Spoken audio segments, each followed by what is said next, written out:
More people are calling for criminal justice reform in Hays County. A petition calling for a public defender's office and diversion program has more than 1,000 signatures. KXAN's Tahira Rahman explains how it would give people accused of committing certain offenses a way to keep their records clean.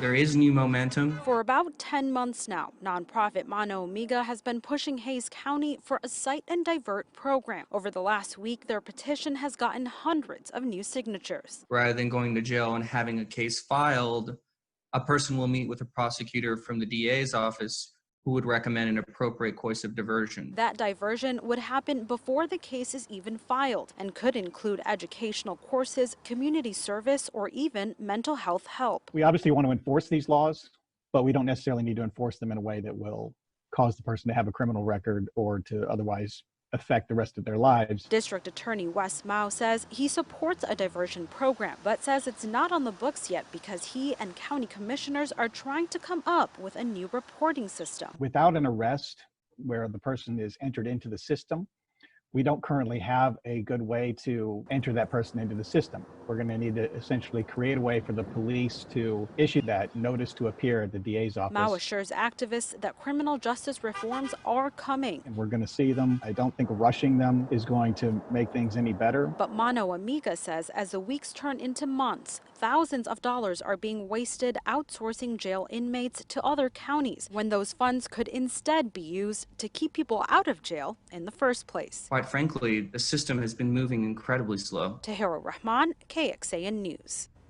San Marcos City Council passed a cite and release ordinance that went into effect about a week ago. The Hays County District Attorney says if they establish a similar program, officers would not be required to utilize diversion and instead offer it according to their own discretion.